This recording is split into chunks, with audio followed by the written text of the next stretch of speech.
आपके YouTube channel JMS teacher foundation में आपका स्वागत है। तो हम लोग पढ़ रहे हैं 10th class math crash course. तो हम लोग बहुपद पढ़ रहे थे, तो बहुपद में आज हम लोग बहुपद पार्ट 2 पढ़ेंगे। इसमें हम लोग बहुपद का परिभाषा, बहुपद क्या होती है, ये सब देख लिए थे। आज हम लोग पढ़ेंगे बहुपद का घात। बहुपद का घात, डिग्री ऑफ ए पॉलिनोमियल। तो बहुपद का घात क्या होता है? किसी बहुपद में चर राशि का महत्तम मान वह बहुपद का घात कहलाता है, ठीक ना। तो इसको लिखेंगे, किसी बहुपद के चर राशि के महत्तम घात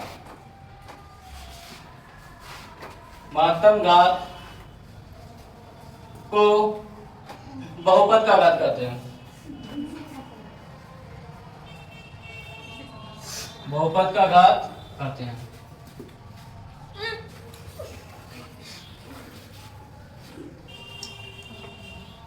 तो किसी बहुपद के चर राशि के महत्तम घात को बहुपद का घात कहते हैं, या चर राशि के महत्तम घात को बहुपद का घात कहते हैं। जैसे example, px equal 4x square plus 2x plus 5। तो इसका महत्तम घात क्या है? चर राशि का महत्तम घात, इसका यहाँ क्या है? घात 2 है, यहाँ घात क्या है? 1 है। इससे बहुपद का घात हो जाएगा 2। बहुपद का घात क्या हो जाएगा? 2 हो जाएगा। तो यहाँ बहुपद का घात हो गया, बहुपद का घात इक्वल टू 2 हो गया। दूसरा एग्जांपल लेते हैं, PQ 4Q square plus 2Q पे 7 प्लस 6। इसका महत्तम घात क्या है? 7 है। क्या है? 7 है। तो यहाँ बहुपद का घात इक्वल टू हो गया 7। तो बहुपद का घात के लिए क्या देखना है आपको? महत्तम घात देखना है। तो किस पे देखना है? चर राशि। चर राशि किस पे? x हो या y हो या z हो या p हो या q हो। अगर यहाँ पे चर राशि x होगा तो इसको px लिखते हैं, अगर q है तो यहाँ pq लिखते हैं, अगर चर राशि r है तो pr लिखेंगे। इसको पढ़ते हैं p of x p of q, ठीक है। जैसे एक और एग्जांपल देखते हैं, pt। यहाँ चर राशि क्या हो जाएगा? t हो जाएगा। जैसे 5t3 plus 45 minus 2t power 8 plus 4। यहाँ महत्तम घात क्या देख रहे हैं हम लोग? यहाँ 3 है, यहाँ 5 है, यहाँ 8 है। तो महत्तम घात क्या है? 8 है। तो यहाँ बहुपद का घात हो गया, बहुपद का घात इक्वल टू क्या हो गया? 8 हो गया।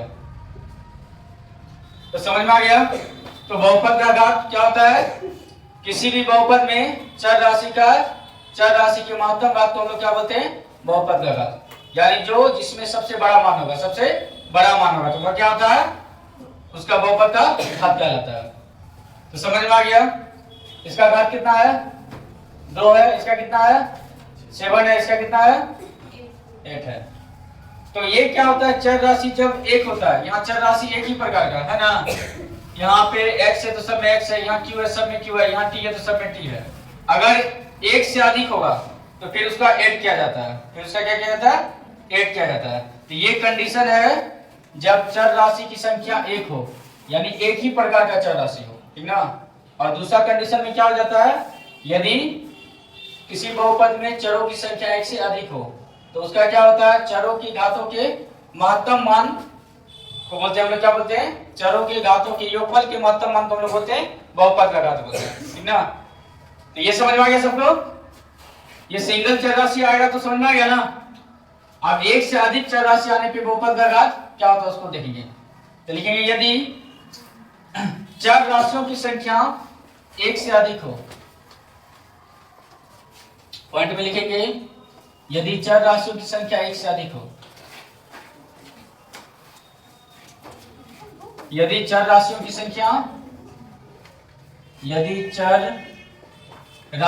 संख्या राशियों की संख्या एक से अधिक हो, एक से अधिक हो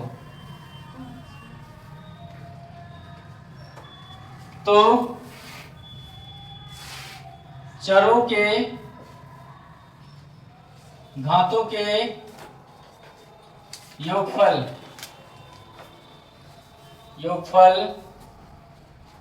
के महत्तम मान को बहुपद का घात कहते हैं। बहुपद का घात कहते हैं। तो यदि चर राशियों की संख्या एक से अधिक हो तो चरों के घातों के योगफल के महत्तम मान को हम लोग क्या होते हैं? बहुपद का घात कहते हैं। एग्जांपल देखते हैं हम लोग, जैसे 4x y square plus 2 x पे 3 y पे 7 प्लस 3 x पे 4 y पे 8। तो इसका घात के लिए हम लोग क्या करेंगे? जैसे x पे पावर क्या 1 है तो 1 और 2, तो इसका कितना हो गया टोटल? 3 है। इसका ऐड करेंगे तो 7 और 3 कितना हो गया? 10, और इसका 8 और 4 कितना हो गया टोटल? 12। तो इसका घात क्या हो जाएगा? घातों के योगफल के महत्तम मान। इसका योगफल ये है, इसका योगफल ये है, इसका योगफल ये है। तो सबसे बड़ा कौन है? 12 है ना। इसका घात क्या हो जाएगा? 12। ठीक ना। या डिग्री ऑफ ए पॉलिनोमियल क्या हो जाएगा? 12 हो जाएगा। कितना हो जाएगा? 12। इस बहुपद का घात क्या हो गया? 12 हो गया, 12 हो गया। ठीक है। तो एक बताना है आप लोग को,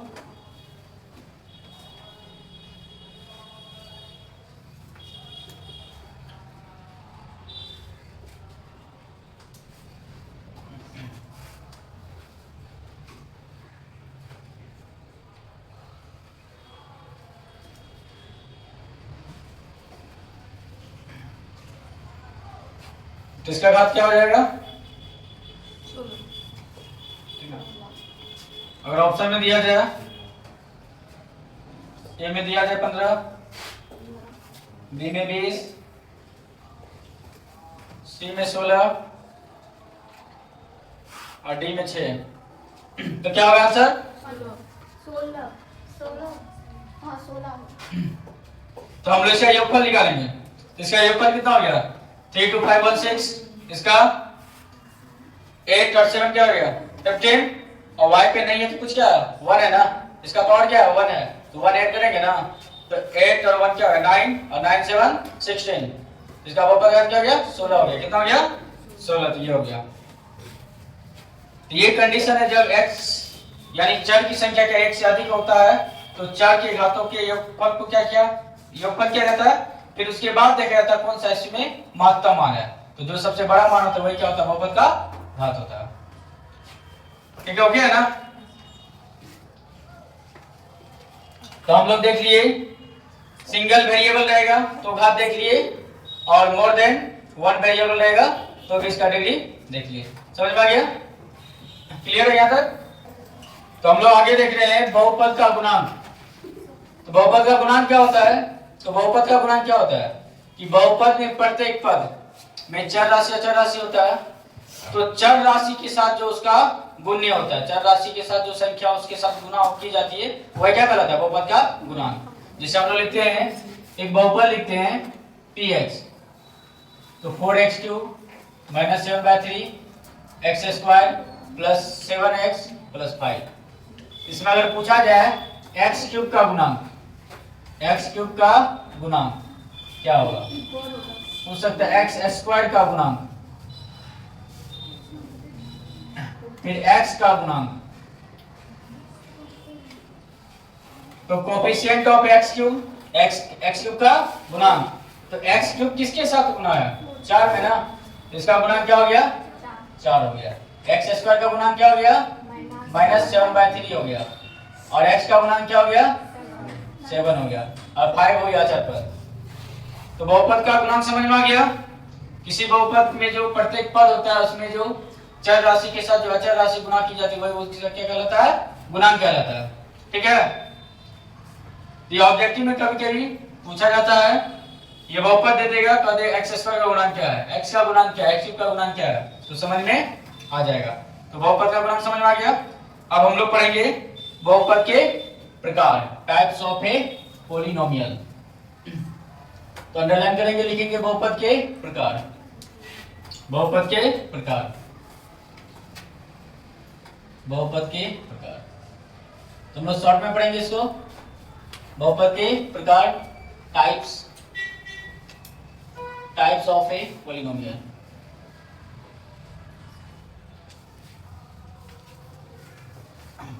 तो बहुपद के प्रकार दो आधार पे होते हैं, एक होते हैं पद के आधार पे, एक होते हैं घात के आधार पे। तो हम लोग पहला स्टेप लगाएंगे पद के आधार पे, पद के आधार पर, पद के आधार पर, on the basis of term, on the basis of term, on the basis of term.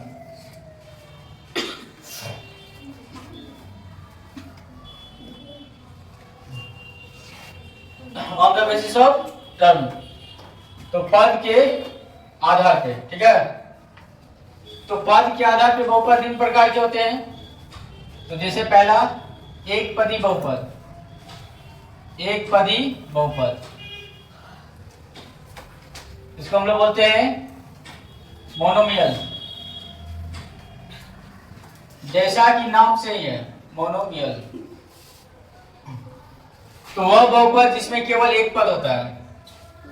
एक पदी बहुपद क्या होता है, वह बहुपद जिसमें केवल एक पद होता है, एक ही पद होगा। ठीक है, इसमें हमको घात से कोई लेना देना नहीं है, ठीक है, डिग्री से कोई लेना देना नहीं है, ठीक ना, सिर्फ हमको पद से है। तो एग्जांपल क्या हो जाएगा, जैसे 4x, इसमें एक ही पद है ना, पद कैसे बढ़ता है, प्लस माइनस लगा के पद को बढ़ाया जाता है, इसमें एक ही पद है।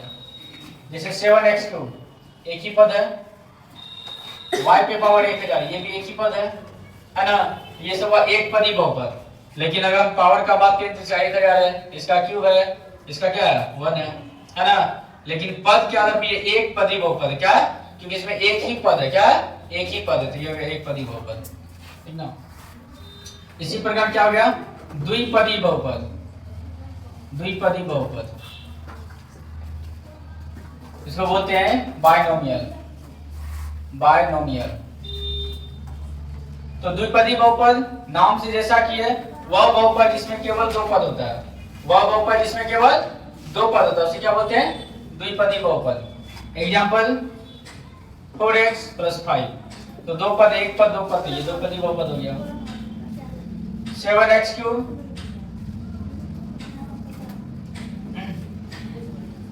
x², ये द्विपदी बहुपद हो गया। 3y³ + 2y, तो द्विपदी बहुपद बाइनोमियल हो गया। ठीक है, तो हम लोग क्या देख रहे हैं, यहाँ पे दो पद है, एक पद दो पद, द्विपदी हो गया। यहाँ पे भी एक पद दो पद, एक पद और दो पद, ये हो गया द्विपदी बहुपद। इसी तरह क्या हो गया, त्रिपदी, चतुष्पदी, पंचपदी, इस तरह चलता रहेगा, ये इस तरह क्या चलता रहेगा। एक और देख लेते हैं, त्रिपदी बहुपद, त्रिपदी बहुपद, ट्राइनोमियल, ट्राइनोमियल। तो त्रिपदी बहुपद क्या हो जाएगा, वह बहुपद जिसमें केवल तीन पद होता है, वह बहुपद जिसमें केवल तीन पद होता है। तो तीन पद वाला एग्जांपल हम लोग लिख देंगे। तो एग्जांपल क्या हो जाएगा, 2x² + 2x + 5, तीन पद दिख रहा है ना, 1 2 3, तीन पद है। दूसरा एग्जांपल लेते हैं, 4y³ - 2y² + 7y, तो तीन पद दिख रहा है ना, ये हो गया त्रिपदी बहुपद। चतुष्पदी बहुपद में वह बहुपद जिसमें केवल चार पद हो, पंचपदी में 5 पद, षष्ठपदी में 6 पद, इसी तरह ये चलता रहता है, ठीक ना। तो समझ में आ गया सबको। तो एक पदी बहुपद, द्विपदी बहुपद, त्रिपदी बहुपद, इसमें पद पद के अकॉर्डिंग टू होगा। किसके अकॉर्डिंग टू? पद के अकॉर्डिंग टू, ठीक ना। ज्यादा इंपॉर्टेंट कौन सा है? डिग्री के आधार पे, ठीक ना। डिग्री के आधार पे ज्यादा इंपॉर्टेंट है, उससे ज्यादा ऑब्जेक्टिव पूछा जाता है। पद के आधार पे उतना इंपॉर्टेंट नहीं है, लेकिन जानना आवश्यक है। तो पद के आधार पे समझ में आ गया ना, एक पदी बहुपद, द्विपदी बहुपद, त्रिपदी बहुपद, ठीक ना। इसी तरह ये बढ़ता रहेगा। n पदी बहुपद वो बहुपद जिसमें पद संख्या n हो। n का मतलब क्या हो सकता है? एक पदी हो सकता है, द्विपदी हो सकता है, त्रिपदी हो सकता है, चतुर्पदी, पंचपदी, इस तरह चलता रहेगा। ये हो गया पद के आधार पे। ये क्या हो गया? पद के आधार पे। अब हम लोग नेक्स्ट पढ़ेंगे घात के आधार पे, ठीक ना, on the basis of degree. ये समझ में आ गया सबको? अब हम लोग क्या करेंगे? घात के आधार पे, घात के आधार पे on the basis of degree. ये ज्यादा इंपॉर्टेंट है, इससे ज्यादा ऑब्जेक्टिव भी पूछा जाता है। तो पहले हम लोग इसमें पढ़ेंगे रेखिक बहुपद, या इसको एक घातीय बहुपद भी कहा जाता है, लेकिन इसको रेखिक बहुपद के नाम से ज्यादा जाना जाता है। तो घात के आधार पे क्या होता है? बहुपद निम्न प्रकार के होते हैं। There are various types of polynomial on the basis of degree. Number 1, रेखिक बहुपद। रेखिक बहुपद, ठीक ना। रेखिक बहुपद इसको क्या बोलते हैं इसमें? हाँ, लीनियर, लीनियर पॉलिनोमियल।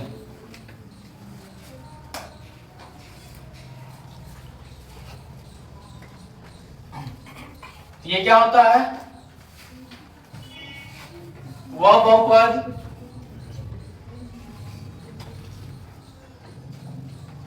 जिसका महत्तम घात, जिसका महत्तम घात एक हो, उसे रेखिक बहुपद कहते हैं। उसे रेखिक बहुपद कहते हैं। उसे रेखिक बहुपद कहते हैं। उसे रेखिक बहुपद कहते हैं। तो रेखिक बहुपद समझ में आ गया? वह बहुपद जिसका महत्तम घात एक हो ना, उसका महत्तम घात एक हो, उसे रेखिक बहुपद कहते हैं। जैसे एग्जांपल 4x + 2, ये सब क्या रेखिक बहुपद है। 2y - 4, 4p + 6, इसका महत्तम घात क्या है? x का घात 1 है, y का घात 1 है, p का घात क्या है? 1 है, ठीक ना। ये हो गया रेखिक बहुपद। अब इसमें ऑब्जेक्टिव क्या क्या पूछी जाती है? तो पहला ऑब्जेक्टिव इससे बनता है कि रेखिक बहुपद का व्यापक रूप क्या होता है। रेखिक बहुपद का व्यापक रूप क्या होता है, ठीक ना। Standard form of a linear polynomial, यानी इसका एक स्टैंडर्ड रूप क्या होता है, उसका यूनिफॉर्म क्या है, ठीक ना।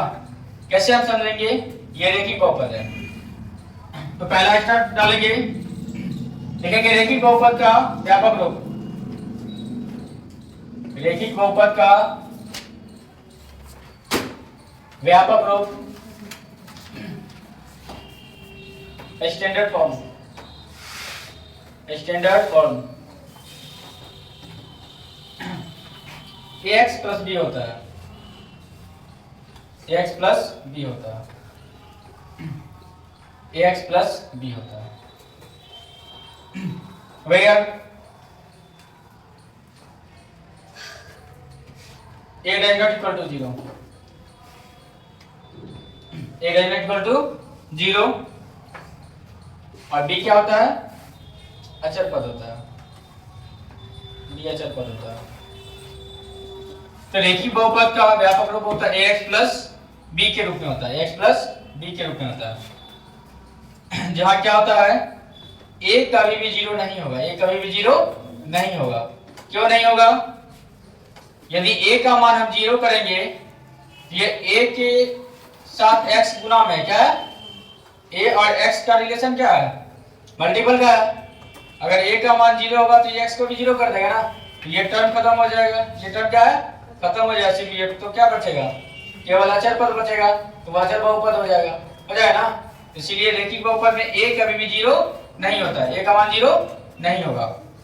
और b क्या अचर पद, जैसे यहाँ पे हम लोग देख रहे हैं 4x + 2 है, क्या 4x + 2 है, यहाँ a का मान क्या है, a का मान क्या है 4 है और b का मान 2 है। यहाँ a का मान क्या है 2 है, b का मान -4 है। यहाँ a का मान क्या है 4 है और b का मान क्या है 6 है। तो समझ में आ गया ना, यानी x का जो गुणांक होता है कितना, वही क्या होता है a होता है। यहाँ पे y का गुणांक जो है वही a होगा, यहाँ p का जो गुणांक है वही क्या हो जाएगा a होगा। तो समझ में आ गया ना।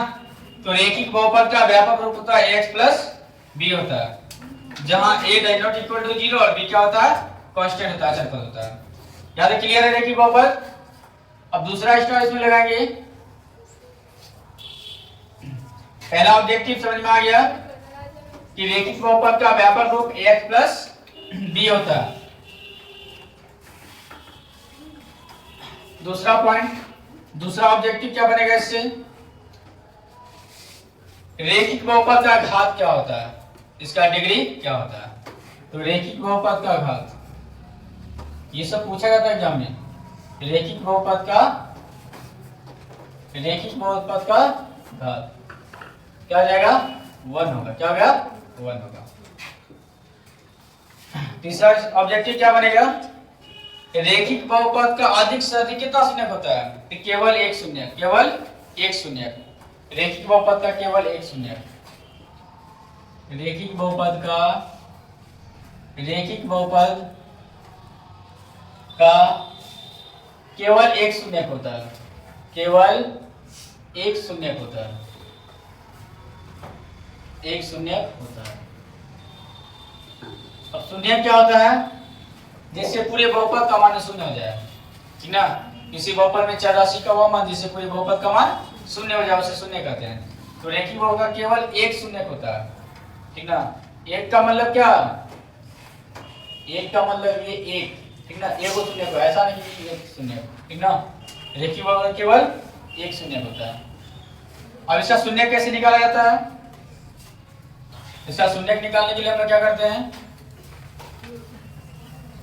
तो रैखिक बहुपद का शून्य, रैखिक बहुपद का शून्य कैसे निकालेंगे हम लोग, zero of a linear polynomial, zero of a linear polynomial. तो हम लोग अभी बता चुके हैं कि शून्य होता है, क्या होता है, किसी बहुपद में चर राशि का वह मान जिससे पूरे बहुपद का मान क्या हो जाता है शून्य रहता है, पूरे बहुपद का मान शून्य हो जाता है, तो क्या बोलते हैं शून्य। तो हम लोग रैखिक बहुपद का फॉर्म जानते हैं क्या होता है, x + b। तो इसको हम लोग क्या कर देंगे, सबको क्या कर देंगे शून्य कर देंगे, क्या कर देंगे शून्य कर देंगे। तो x बराबर क्या हो जाएगा, ये b उधर जाए तो -b हो जाएगा, तो x बराबर क्या हो जाएगा -b/a। तो शून्य रैखिक बहुपद शून्य होता है -b/a, रैखिक बहुपद शून्य क्या होता है -b/a। b क्या है, क्या पता है, b क्या है अचर राशि है, a क्या है x का कोएफिशिएंट है, गुणांक है। तो रैखिक बहुपद शून्य होता है -b/a, ये पूछा जाता है, ठीक ना। जैसे वीवीआई ऑब्जेक्टिव है पॉलिनोमियल का पूछा ही जाता है, ठीक ना। तो हम लोग को समझ में आ गया रैखिक बहुपद शून्य होता है -b/a होता है। अब सवाल में दे देता है इसका शून्य निकालें। जैसे एक सवाल लेते हैं 8x + 4 का शून्य क्या होगा, शून्य क्या होगा। एक चीज ध्यान देना है, अगर यहाँ प्लस हुआ तो शून्य किसका क्या हो जाएगा माइनस में होगा, क्या हो जाएगा माइनस में। और अगर यहाँ माइनस हुआ तो शून्य क्या हो जाएगा प्लस में, क्योंकि शून्य में माइनस लगा हुआ है ना, क्या लगा हुआ है -b।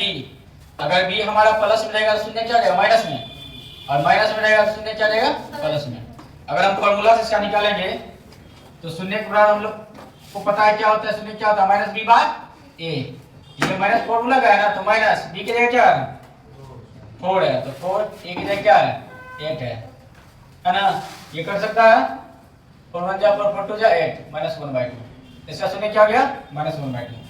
अब अगर हम x की जगह -1/2 पुट करेंगे तो ये पूरा शून्य हो जाएगा, अब है ना। यहाँ क्या 8x है ना, 8x का वैल्यू क्या निकला, शून्य क्या निकला -1/2, और ये क्या +4। इसको कटेंगे कितना आ जाए, 4 बार में कटेगा, 4 गुना -1 तो -4 + 4 तो क्या हो गया, शून्य हो गया, आ गया ना शून्य।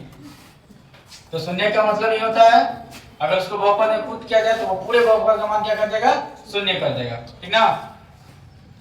तो इसका शून्य क्या हो गया -1/2। दूसरा एक एग्जांपल देखते हैं। हाँ, इसको एक और तरीका से बना सकते हैं हम लोग। ये तो बाय फॉर्मूला पुट कर दिए। दूसरा, अगर माइंड में फॉर्मूला नहीं आ रहा है तो हम लोग डायरेक्ट क्या कर देंगे, इसको 0 करके बना सकते हैं। 8x + 4 इक्वल टू क्या कर देंगे 0। 8x बराबर क्या हो जाएगा, ये -4 तो x बराबर -4/8 आ गया ना। तो ये ऑब्जेक्टिव पूछा जाता है कि वो शून्य क्या होता है, ऑप्शन दे देगा b/, c/d/, तो आंसर क्या आ जाएगा -dy। क्या आ जाएगा -dy। ये समझ में आ गया।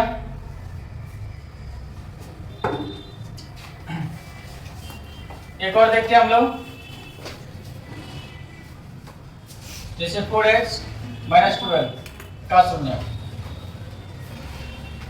तो हम बताएं क्या होता है, अगर यहाँ माइनस होगा तो शून्य क्या आ जाएगा प्लस में, कुछ भी नहीं होता, बस 4 को यहाँ ले आना, 4 को यहाँ ले आना, ठीक ना।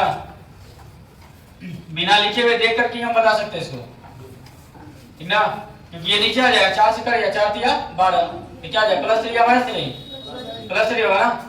ऐसे निकालेंगे भी तो हम लोग निकाल सकते हैं। शून्य का क्या होता है -b/a, ये माइनस है फॉर्मूला का, ये माइनस इसका है, और b भी क्या माइनस में है, और ये की जगह क्या है 4। ये माइनस क्या होता है, प्लस रहता है ना, ब्रैकेट के बाहर माइनस होता है, उसका साइन क्या होता है, ब्रैकेट के अंदर का चेंज हो जाता है। ये क्या जाएगा +12/4, तो 4 दिया, इसका शून्य का गया 3, ठीक ना। तो ये बहुपद का, ठीक ना, शून्य क्या है 3, क्या है 3 के अलावा दूसरा शून्य किसका नहीं हो सकता, 3 के अलावा दूसरा शून्य किसका नहीं हो सकता। इस बहुपद के लिए यूनिक शून्य है, क्या यूनिक है, यूनिक मतलब क्या अद्वितीय है, यानी 3 के अलावा दुनिया का कोई भी मान देंगे तो यहाँ पे ये इसको शून्य नहीं कर सकता, केवल 3 को छोड़ के, क्योंकि 3 इसका शून्य है ना, जो जिसका शून्य है वही उसको शून्य कर सकता है बहुपद को, इसके अलावा दूसरा नहीं कर सकता है। यहाँ 3 देखें कितना आ जाएगा, इसका मान 3 अगर रखा जाए तो 4 तिया 12 और -12 तो आ गया ना शून्य।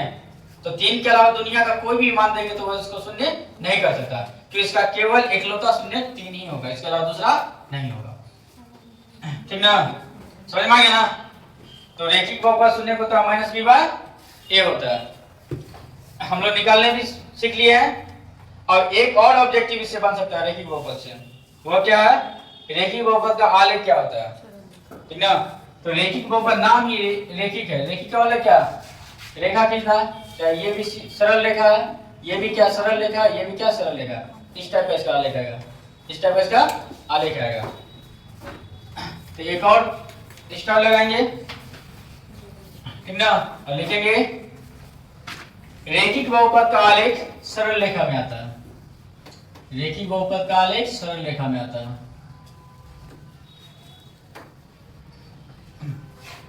तो एक और ऑब्जेक्टिव बन रहा है, रैखिक बहुपद का आलेख, रैखिक बहुपद का आलेख सरल रेखा आता है, सरल रेखा आता है। तो रैखिक बहुपद क्लियर हो गया, ठीक ना। तो जितना बताए हैं उतना में से ही एग्जाम में ऑब्जेक्टिव आएगा, ठीक ना। तो हम लोग रैखिक बहुपद के बारे में पढ़ लिए। इसके बाद नंबर 2 में क्या आ जाएगा, द्विघाती बहुपद, द्विघाती बहुपद। तो नंबर 2 में लिखेंगे द्विघाती बहुपद। पहला रैखिक बहुपद हो गया, नंबर 2 देंगे द्विघाती बहुपद, द्विघाती बहुपद, द्विघाती बहुपद। द्विघाती बहुपद क्वाड्रेटिक पोलिनोमियल, क्वाड्रेटिक पोलिनोमियल। तो नाम से क्या है, द्विघाती, वह बहुपद जिसका महत्तम घात 2 होता है, ठीक ना। इसको लिखेंगे वह बहुपद, वह बहुपद जिसका महत्तम घात, जिसका महत्तम घात 2 होता है, उसे द्विघाती बहुपद कहते हैं, उसे द्विघाती बहुपद कहते हैं, उसे द्विघाती बहुपद कहते हैं। जैसे कि एग्जांपल देखते हैं, 2x², तो ये इसका घात क्या है, मैक्सिमम घात क्या है, 2 है, तो ये हो गया द्विघाती बहुपद। लेकिन यदि इसको पद के आधार पे देखा जाए तो ये एक पदी बहुपद है ना, पद इसमें एक ही है ना, पद के आधार पे एक पदी है, लेकिन ये घात के आधार पे क्या है, द्विघाती है, क्वाड्रेटिक है, ठीक है। ये भी द्विघाती बहुपद है। अगर इसको ऐसा लिखा जाए तो ये भी द्विघाती बहुपद है, लेकिन ये पद के आधार पे क्या है, त्रिपदी है, पद के आधार पे त्रिपदी है, लेकिन डिग्री के आधार पे, घात के आधार पे ये क्या है, द्विघाती, क्योंकि इसका मैक्सिमम घात क्या है, 2 है, मैक्सिमम घात 2 है, इसलिए इसको क्या बोलेंगे हम लोग, द्विघाती बहुपद। ठीक है, समझ में आ गया, ये हो गया द्विघाती बहुपद। इस टाइप से अगर y² भी हम लिख दें तो ये भी हो गया द्विघाती बहुपद। इसमें पद नहीं देखना, क्या देखना है, मैक्सिमम डिग्री देखना, क्या किस पे देखना है, चर राशि पे, तो ये हो गया द्विघाती बहुपद। अब द्विघाती बहुपद से क्या क्या ऑब्जेक्टिव बन सकता है, तो पहला ऑब्जेक्टिव वही बनेगा, द्विघाती बहुपद का व्यापक रूप क्या होता है ना। ये द्विघाती बहुपद समझ में आ गया, ठीक ना। अब इसका हम लोग ऑब्जेक्टिव पॉइंट देखते हैं, क्या क्या ऑब्जेक्टिव इससे बन सकता है, इससे क्या क्या ऑब्जेक्टिव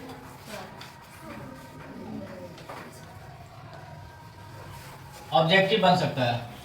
तो पहला ऑब्जेक्टिव इसका क्या है, व्यापक रूप, व्यापक रूप, extended form, extended form. Extended form का मीनिंग होता है कि वह किस रूप में पाया जाता है, कैसे हम पहचान सकते हैं। कोई भी कंपनी होता है, उसका एक क्या होता है, यूनिफॉर्म होता है। कोई भी स्कूल होता है, उसका क्या एक यूनिफॉर्म होता है, उसको देख करके पता चल जाता है कि ये बच्चा इस स्कूल का है, ठीक ना, ये इस कंपनी का आदमी, पता चल। उसी प्रकार अगर हम बहुपद को देखेंगे तो ये पता चल जाता है ये एक घाती है या द्विघाती है या त्रिघाती है। तो स्टैंडर्ड फॉर्म क्या होता है, इसका स्टैंडर्ड रूप क्या होता है, ax² + bx + c, इसको हम लोग बोलते हैं व्यापक रूप, ठीक ना।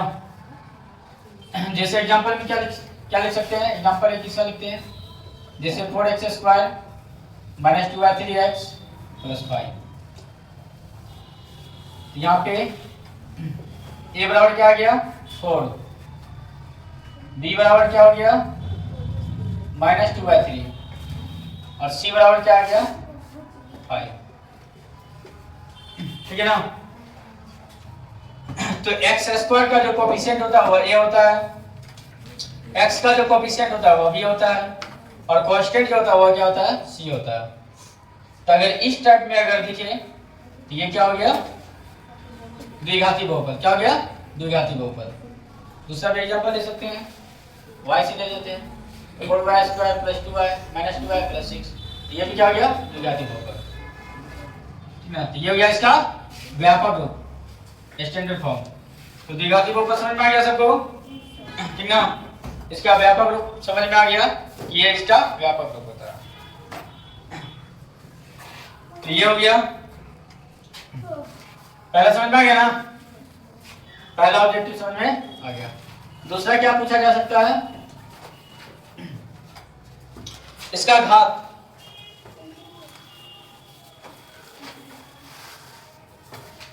इसका महत्तम घात क्या हो जाएगा, 2 हो जाएगा, क्या हो जाएगा, 2 हो जाएगा। तीसरा, अधिक से अधिक कितना शून्यक होगा, अधिक से अधिक, या महत्तम शून्यक अधिक से अधिक 2 शून्य होगा, क्या हो जाएगा 2 शून्य होगा। अब 2 शून्य दोनों डिफरेंट भी हो सकता है, दोनों सेम भी हो सकता है, दोनों डिफरेंट भी हो सकता है, दोनों सेम भी हो सकता है। वो क्या बहुपद दिया उस कंडीशन के अकॉर्डिंग टू होता है। तो इसका मैक्सिमम घात भी 2 होता है और मैक्सिमम शून्यक भी 2 होता है, यानी 2 ऐसा मान आएगा जिसको रखने से इसका मान क्या हो जाएगा 0 हो जाएगा। वह दोनों मान डिफरेंट भी हो सकता है और क्या हो सकता है सेम भी हो सकता है, ठीक ना। ये अब इसका जो है चौथा ऑब्जेक्टिव क्या बनेगा, इसका आलेख कैसा आएगा। तो आलेख कैसा होता है, आलेख इसका आलेख कैसा होता है, परवलयीय, परवलयीय, ठीक ना, पैराबोलिक, इसका परवलयीय। तो परवल कैसा होता है, आप परवल इस टाइप का आता है, ठीक ना। इसका आलेख आता है परवलयीय, एक परवल को आधा काटेंगे, ठीक ना, उसका जो रहेगा उसी टाइप का इसका ग्राफ आता है, इस टाइप का इसका आलेख आता है। और इसका शून्य कैसे निकाला जाता है, तो द्विघाती बहुपद को पहले सॉल्व करके रैखिक बहुपद में लाया जाता है, ठीक ना। उसके बाद क्या होता है उसको उससे निकाल लिया जाता है, जैसे त्रिपद वाला गुणन हम लोग पढ़े हैं ना, तो उस तरीका से निकाल लेंगे। ये हो गया कौन सा, द्विघाती हो गया, ठीक ना। इतना समझ में आ गया ना, ठीक ना। क्या आगे बढ़े, आज के लिए इतना ही रहने दें, तो आज के लिए इतना ही रहने देते हैं, ठीक ना। अब नेक्स्ट हम लोग इसका पार्ट 3 में पढ़ेंगे। Okay, thank you. यदि आप लोगों को ये पढ़ाई पसंद आए तो जरूर से जरूर इसको लाइक और सब्सक्राइब कर लेंगे, अगर पसंद आए तो, ठीक है। ओके।